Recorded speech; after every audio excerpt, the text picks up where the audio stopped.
Pledge of Allegiance. Clifton, will you lead us? Absolutely. I pledge allegiance to the flag of the United States of America and to the republic for which it stands, one nation, under God, indivisible, with liberty and justice for all.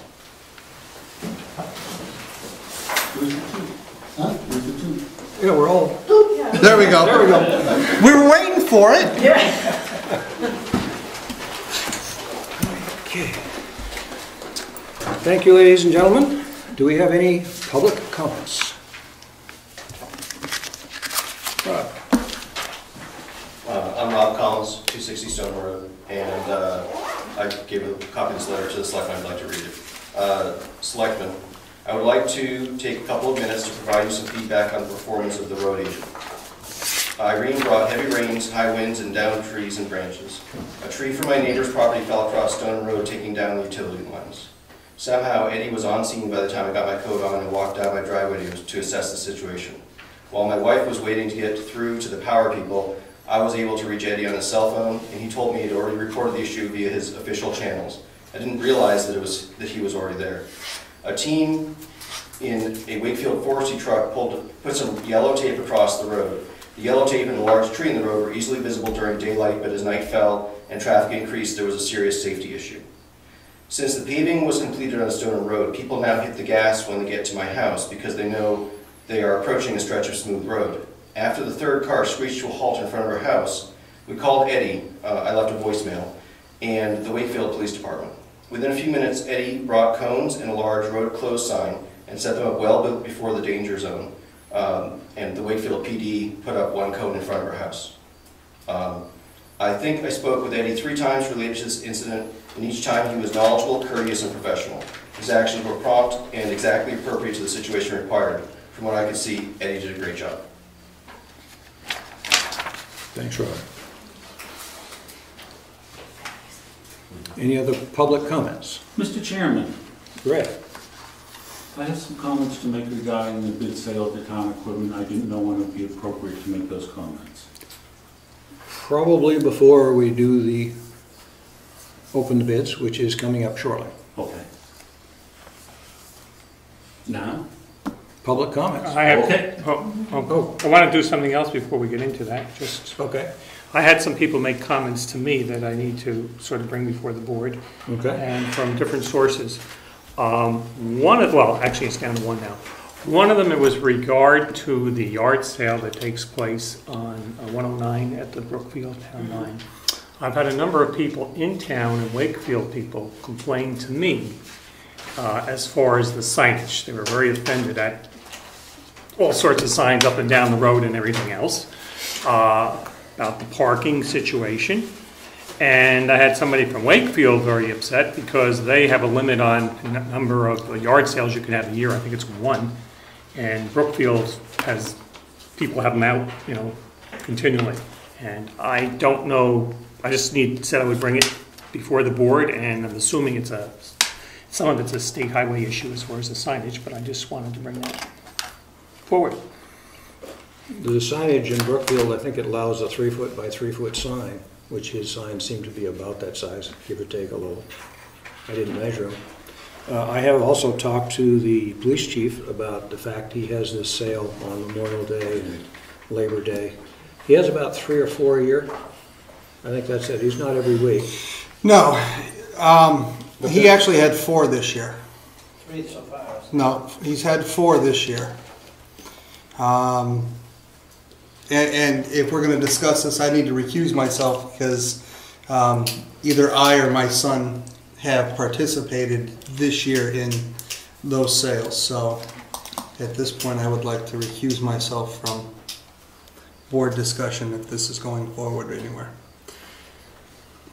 Now, the people that were speaking to me weren't necessarily against the sale. They were just upset with the signage. And I believe that 3-foot signage is for somebody to put on their business property if they have a business sign. I don't think it's put out there for yard sales. But anyway, the numerous signs that are out there, you know, turn around, go back a half a mile. You know, these signs are all over the place. The ones on Route 16, which probably is a Wakefield issue, but and the traffic issue. So since it's in our town, I thought I would bring it before the board and see where it goes from there. Well, the signs are actually on state roads, so they're a state issue. Right, I would agree with that, and that was my thought, that they should contact the state and complain to the state.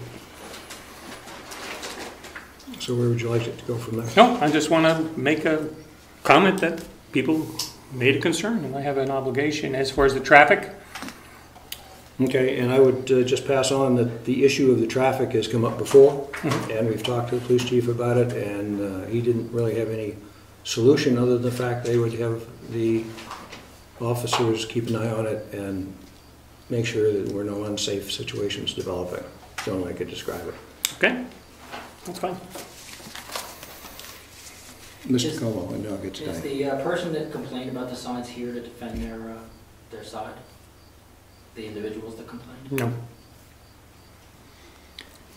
We frequently have people talk to us everywhere and in any town. Diane. I did complain with the first yard sale that they had because I could basically not get through to get home, and I made a complaint to the police department. I didn't get to speak with anyone. I left a message. But the thought has crossed my mind, and from what I can tell, this is sort of going on and on and on. This last time, they had it Labor Day weekend, and it's like it isn't stopping now.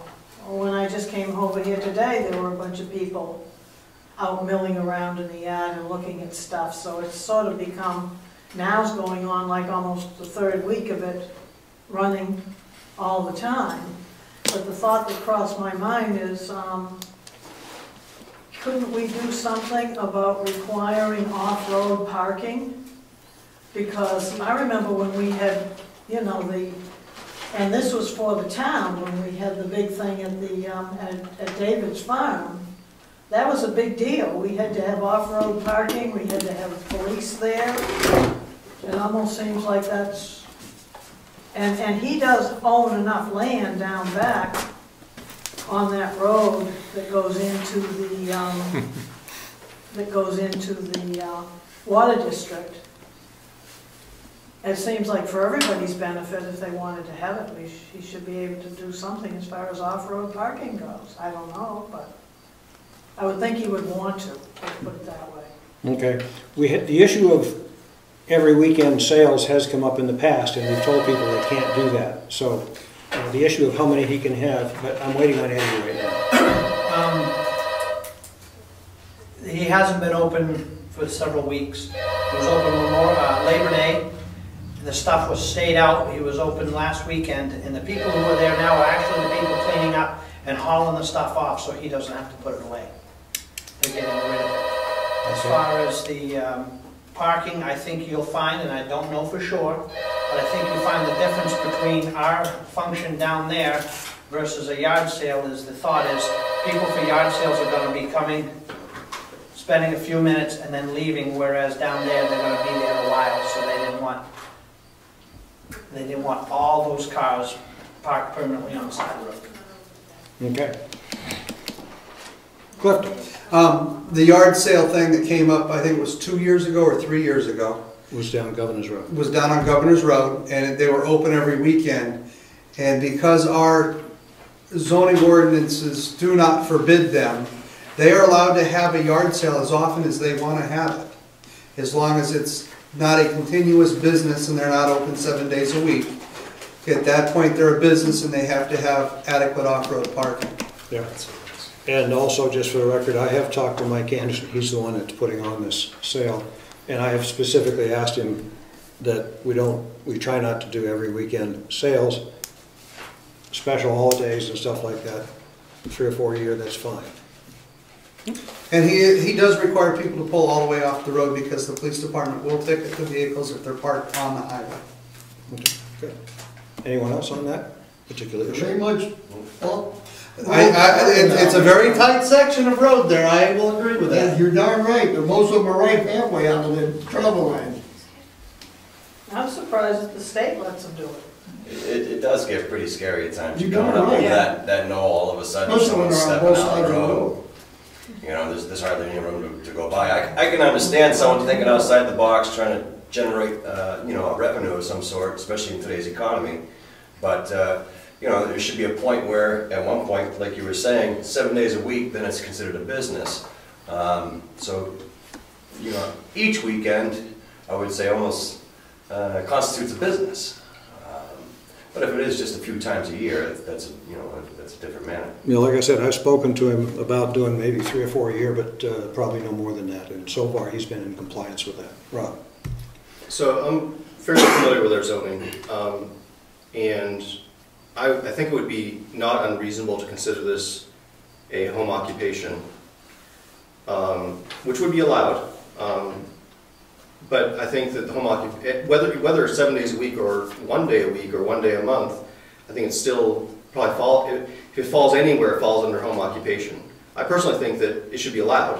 I'm not saying that it should be disallowed. I think it's a perfectly good thing for people to be able to do. Absolutely. But having said that, the zoning does speak to having adequate off-road parking to support a home occupation.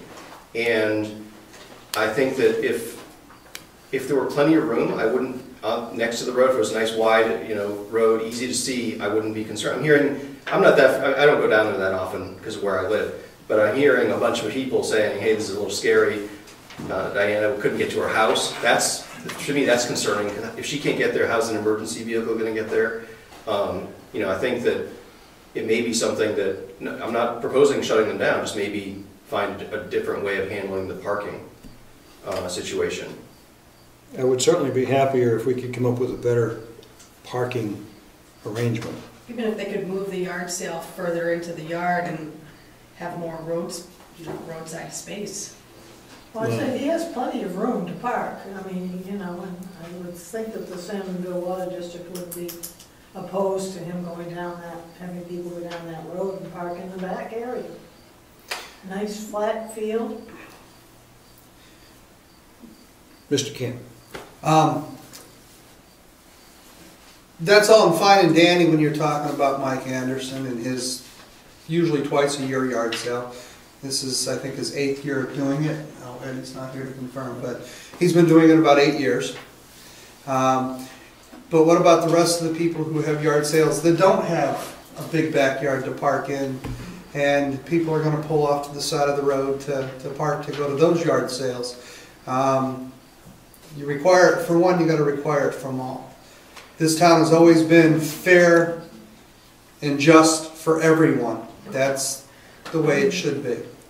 I wouldn't argue with that, but I would say that I think that where it's located, safety is an issue for a lot of people to see it. Again, I understand what you're saying. I still think we should talk to Mike just to see if there's any possibly an alternative plan. There's other yard sales that are typically going to be a single-family yard sale. His is not a single-family yard sale. It's a whole bunch of people coming together. I know because I've been there and, figure out who to pay what and, 7 or 8 different people there. Okay. So it's not really a single-family yard sale. Well, we have a civilian in the audience here, Mr. Camp. If perhaps he could talk to Mike about looking at other options for parking. I will do so. To explore that. I will do so. And the people that have made the thing to me were not opposed to somebody having a yard sale. They're concerned over the traffic situation and in particular the signage. But in 8 years that he's been doing it, I don't think there's ever been an accident there. Well, I don't think there would be. we can still Because people are going slow enough. It's see getting if through. Mike can come up with anything and just let him know of the town's concerns. I will do so. Mr. Nason? And the Wakefield PD is aware of his sales, and their statement is if they're not parked, whether they catch them or not, what they're doing, I don't know, but the policy is they're not parked on the pavement side of the white line, otherwise they get a ticket. So, Yeah. and he tries pretty hard to keep people to do that. Yeah, and like I said, I've talked to the police chief a couple times on this issue, and Yeah. they've been pretty responsive. Yep. Anything else on this portion? Bill? Nope, You all just set? warming up the crowd for Brad. Back to Brad. Gentlemen, And come back up to the table?